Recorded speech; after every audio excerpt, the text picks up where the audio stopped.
অবিরাম বৃষ্টি চলছে বাংলায়। অতি ভারী বৃষ্টিতে বন্যা পরিস্থিতিও তৈরি হতে পারে দুই বাংলার বিস্তীর্ণ এলাকাতে। আপাতত ভারী বৃষ্টির হাত থেকে বিরাম নেই। একটানা বৃষ্টিতে বর্ষা চেনা রূপে ধরা দিয়েছে, যার জেরে গলদঘর্ম দশা দিন কয়েকের জন্য উধাও হবে। জুন এবং জুলাই মাসে এমন বৃষ্টি বেশ কয়েকটা বছর পরেই দেখছে সমগ্র দক্ষিণবঙ্গবাসী। গত কয়েকদিনের মতো আজও সকাল থেকেই মেঘলা আকাশ, সঙ্গে ভারী থেকে অতি ভারী বৃষ্টি চলছে দফায় দফায়, এবং পরবর্তী 48 ঘন্টাতেও এই বৃষ্টিপাত জারি থাকবে। কলকাতা সহ দক্ষিণবঙ্গের অধিকাংশ জেলাতেই এই বৃষ্টির জেরে ইতিমধ্যেই সতর্কতা জারি করা হয়েছে। তবে একটানা চলা এই বৃষ্টির জেরে ভ্যাপসা গরম থেকে খানিকটা হলেও রেহাই পেয়েছে সমগ্র বাংলা। কিন্তু একটানা চলা এই বৃষ্টি থেকে এবার মুক্তি পেতে চাইছে সমগ্র বাংলাবাসী। প্রায় সকলের মনে এখন একটাই প্রশ্ন, রোদের দেখা ফের কবে থেকে মিলবে? বিশেষজ্ঞরা জানিয়েছেন, গাঙ্গেয় পশ্চিমবঙ্গে নিম্নচাপ অবস্থান করছে। এর জেরেই মাঝারি থেকে ভারী বৃষ্টির সম্ভাবনা রয়েছে সমগ্র বাংলায়। আজ ভারী বৃষ্টিপাত চলবে পুরুলিয়া এবং ঝাড়গ্রামে। বাদবাকি জেলাগুলিতেও বিক্ষিপ্তভাবে বৃষ্টি চলবে। যেমন কলকাতা সহ দক্ষিণবঙ্গের বিভিন্ন জেলায় সকাল থেকেই বৃষ্টি হচ্ছে। এরপর আগামীকাল সকাল থেকে বিকাল পর্যন্ত এই দুর্যোগপূর্ণ আবহাওয়া জারি থাকবে। তবে তারপর থেকে এই বৃষ্টির প্রবণতা কিছুটা কমতে পারে। বুধবার দক্ষিণবঙ্গের সব জেলাতেই বজ্রবিদ্যুৎ সহ বৃষ্টিপাত জারি থাকবে।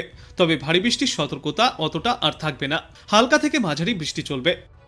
আবহাওয়া দপ্তর জানিয়েছে, 12 জুলাই পর্যন্ত দক্ষিণবঙ্গের সব জেলাতেই বিক্ষিপ্তভাবে বৃষ্টির পূর্বাভাস রয়েছে। বিক্ষিপ্তভাবে বৃষ্টি চলবে গোটা বাংলাতেই।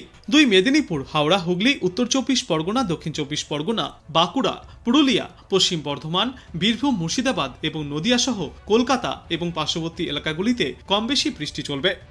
শনিবার পর্যন্ত দক্ষিণবঙ্গের প্রায় সমস্ত জেলাতেই বিক্ষিপ্ত বৃষ্টির সম্ভাবনা। সঙ্গে থাকবে বজ্রবিদ্যুৎ এবং 30 থেকে 40 কিলোমিটার গতিতে দমকা ঝড়ো হাওয়া। তারপর থেকে ফের আবহাওয়ায় কিছুটা উন্নতি হতে পারে দক্ষিণবঙ্গে। এদিকে উত্তরবঙ্গের জন্য আজ থেকে বৃষ্টির সম্ভাবনা আরও বৃদ্ধি পাওয়ার পূর্বাভাস। ভারী বৃষ্টির সম্ভাবনা মূলত দার্জিলিং, কালিম্পং, জলপাইগুড়ি এবং আলিপুরদুয়ার জেলায়। এছাড়াও বাদবাকি জেলাগুলিতে হালকা থেকে মাঝারি বৃষ্টি চলবে। বৃষ্টির সঙ্গে উত্তরবঙ্গের জেলাগুলিতেও দমকা ঝড়ো হওয়ার দাপট থাকবে। বৃহস্পতিবার পর্যন্ত উত্তরবঙ্গের জলপাইগুড়ি, আলিপুরদুয়ার এবং কোচবিহার জেলায় ভারী বৃষ্টির সম্ভাবনা। আর উত্তরবঙ্গে বিক্ষিপ্তভাবে হালকা থেকে মাঝারি বৃষ্টি চলবে প্রায় গোটা সপ্তাহ জুড়েই।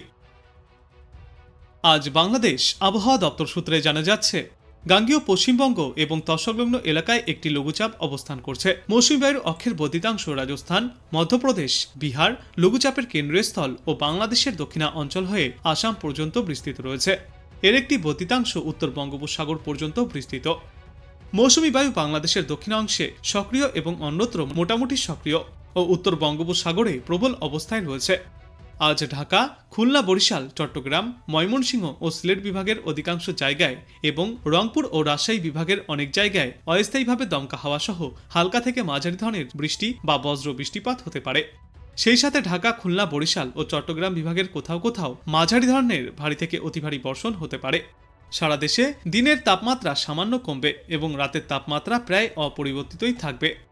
9 জুলাই ঢাকা, খুলনা, বরিশাল, চট্টগ্রাম, ময়মনসিংহ ও সিলেট বিভাগের অনেক জায়গায় এবং রংপুর ও রাজশাহী বিভাগের কিছু কিছু জায়গায় অস্থায়ীভাবে দমকা হাওয়া সহ হালকা থেকে মাঝারি ধরনের বজ্র বৃষ্টিপাত হতে পারে। সেই সাথে দেশের কোথাও কোথাও মাঝারি ধরনের ভারী থেকে অতি ভারী বর্ষণ চলবে। সারা দেশে দিন এবং রাতের তাপমাত্রা সামান্য বাড়বে। 10 জুলাই রাজশাহী, রংপুর, ঢাকা, ময়মনসিংহ, খুলনা, বরিশাল, চট্টগ্রাম ও সিলেট বিভাগের অধিকাংশ জায়গায় অস্থায়ীভাবে দমকা হাওয়া সহ হালকা থেকে মাঝারি ধরনের বৃষ্টি বা বজ্র বৃষ্টিপাত হতে পারে। সেই সাথে সারা দেশের কোথাও কোথাও মাঝারি ধরনের ভারী বর্ষণ চলবে। সারা দেশে দিন এবং রাতের তাপমাত্রা সামান্য বাড়বে। 11 জুলাই ঢাকা, খুলনা, বরিশাল ও চট্টগ্রাম বিভাগের অনেক জায়গায় এবং রংপুর, রাজশাহী, ময়মনসিংহ ও সিলেট বিভাগের কিছু কিছু জায়গায় অস্থায়ীভাবে দমকা হাওয়া সহ হালকা থেকে মাঝারি ধরনের বৃষ্টি অথবা বজ্র বৃষ্টিপাত হবে। সেই সাথেই ঢাকা, খুলনা, বরিশাল ও চট্টগ্রাম বিভাগের কোথাও কোথাও মাঝারি ধরনের ভারী বর্ষণও চলতে পারে। সারা দেশে দিন এবং রাতের তাপমাত্রা অপরিবর্তিতই থাকবে। 12 জুলাই রংপুর, খুলনা, বরিশাল, চট্টগ্রাম ও সিলেট বিভাগের অনেক জায়গায় এবং রাজশাহী, ঢাকা ও ময়মনসিংহ বিভাগের কিছু কিছু জায়গায় অস্থায়ীভাবে দমকা হাওয়া সহ হালকা থেকে মাঝারি ধরনের বৃষ্টি অথবা বজ্র বৃষ্টিপাত হতে পারে। সেই সাথেই খুলনা, বরিশাল, চট্টগ্রাম ও সিলেট বিভাগের কোথাও কোথাও মাঝারি ধরনের ভারী থেকে অতি ভারী বর্ষণ চলবে। সারা দেশে দিন এবং রাতের তাপমাত্রা সামান্য বৃদ্ধি পাবে। এবং এর পরবর্তী দিন 5-এ সমগ্র বাংলাদেশ জুড়েই বৃষ্টিপাতের প্রবণতা আরও বৃদ্ধি পেতে পারে, যার জেরে বাংলাদেশের নদী জলস্তর আরও অনেকটাই বাড়তে পারে এবং নিচু এলাকাগুলিতে বন্যার সম্ভাবনাও দেখা দেবে।